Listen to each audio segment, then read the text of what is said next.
16 सोमवार व्रत कथा।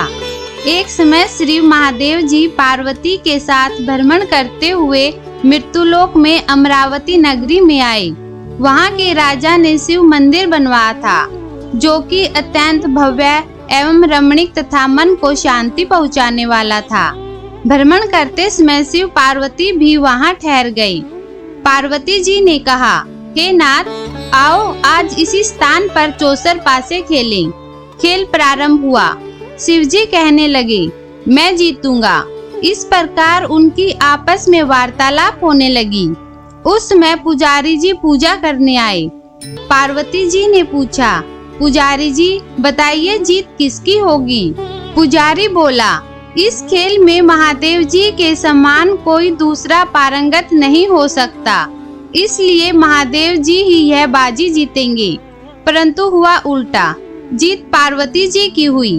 अतः पार्वती जी ने पुजारी को मिथ्या भाषण के कारण कोढ़ी होने का श्राप दे दिया। पुजारी जी कोढ़ी हो गए। शिव पार्वती दोनों वापस चले गए। कुछ समय पश्चात अप्सराएं पूजा करने आई। अप्सराओं ने पुजारी से उसके कोढ़ी होने का कारण पूछा। पुजारी ने अप्सराओं को सब बातें बता दी। अप्सराएं कहने लगी, पुजारी जी आप 16 सोमवार का व्रत करें, शिवजी प्रसन्न होकर आपका संकट दूर करेंगे। पुजारी जी ने अप्सराओं से बड़ी उत्सुकता से व्रत की विधि पूछी। अप्सरा बोली, सोमवार को व्रत करें, संध्या उपासना के उपरांत आधा सेर गेहूं के आटे का चूरमा तथा मिट्टी की 3 मूर्ति बनावें और घी, गुड़, दीप, नैवेद्य, बेलपत्रादि से पूजन करें।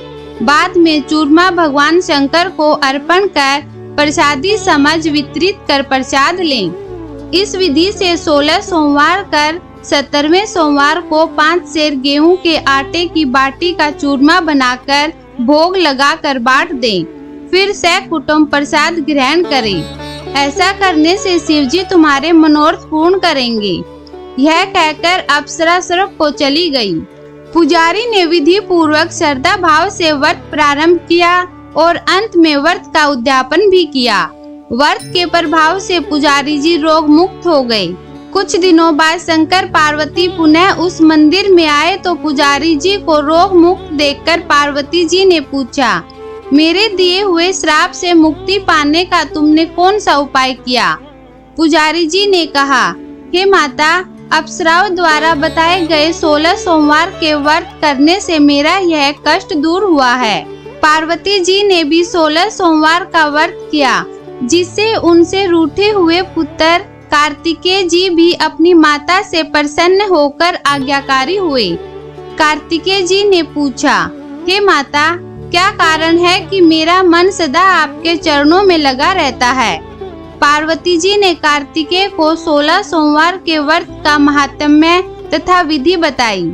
तब कार्तिकेय जी ने भी इस व्रत को किया तो उनका बिछड़ा हुआ मित्र मिल गया।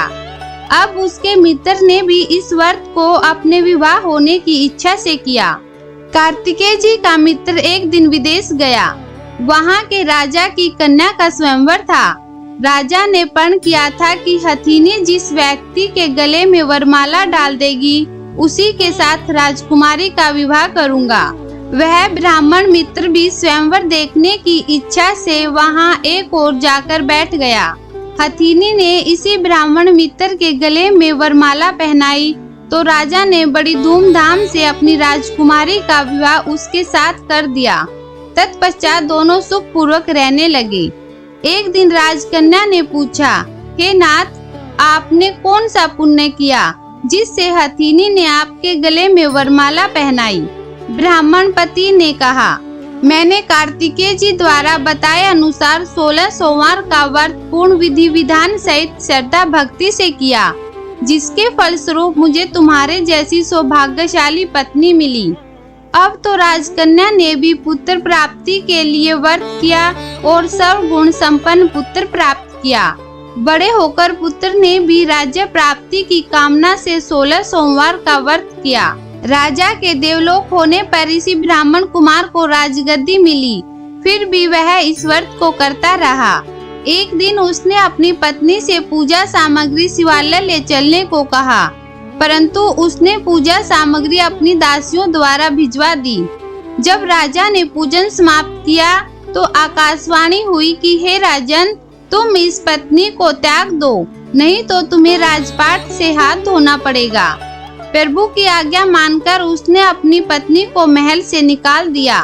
तब वह अपने भाग्य को कोसती हुई एक बुढ़िया के पास गई और उसे अपना दुखड़ा सुनाया तथा बुढ़िया को बताया कि मैं पूजन सामग्री राजा के कहे अनुसार शिवालय में नहीं ले गई और राजा ने मुझे निकाल दिया। बुढ़िया ने कहा, तुझे मेरा काम करना पड़ेगा। उसने स्वीकार कर लिया। तब बुढ़िया ने सूत की गठरी उसके सिर पर रखी और बाजार भेज दिया। रास्ते में आंधी आई तो सिर पर रखी गठरी उड़ गई।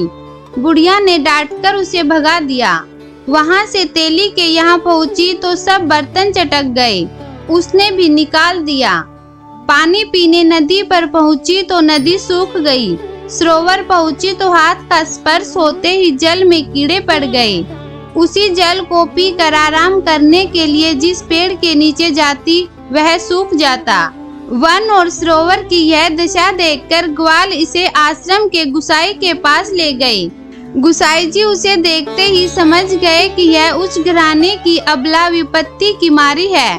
वे उसे धैर्य बंधाते हुए बोले, बेटी तू मेरे आश्रम में रह, किसी प्रकार की चिंता मत कर। रानी आश्रम में रहने लगी, परंतु जिस वस्तु को वह हाथ लगाती वह वस्तु खराब हो जाती। यह देखकर गुसाई जी ने पूछा, बेटी किस देव के अपराध से तेरे साथ ऐसा हो रहा है? रानी ने बताया कि मैंने अपने पति की आज्ञा का उल्लंघन किया और शिवालय में पूजन के लिए नहीं गई। इससे मुझे घोर कष्ट उठाने पड़ रहे हैं। गुसाई जी ने शिव जी से उसके कुशल क्षेम के लिए प्रार्थना की और कहा, बेटी तुम 16 सोमवार का व्रत विधि के अनुसार करो। तब रानी ने विधि पूर्वक व्रत पूर्ण किया। व्रत के प्रभाव से राजा को रानी की याद आई और दूतों को उसकी खोज में भेजा। आश्रम में रानी को देख दूतों ने राजा को बताया। तब राजा ने वहां जाकर गुसाई जी से कहा, महाराज यह मेरी पत्नी है, मैंने इसका परित्याग कर दिया था, कृपया इसे मेरे साथ जाने की आज्ञा दें। गुसाई ने आज्ञा दे दी। राजा रानी नगर में आए। नगर वासियों ने नगर सजाया, बाजे बजने लगे, मंगलोचार हुआ। शिव जी की कृपा से प्रतिवर्ष 16 सोमवार का व्रत करते हुए वे आनंद से रहने लगे और अंत में शिवलोक को प्राप्त हुए। इसी प्रकार से जो मनुष्य भक्ति सहित और विधि पूर्वक 16 सोमवार व्रत को करता है और कथा सुनता है, उसकी सब मनोकामनाएं पूर्ण होती है और अंत में शिवलोक को प्राप्त होता है। जय शिव शंकर।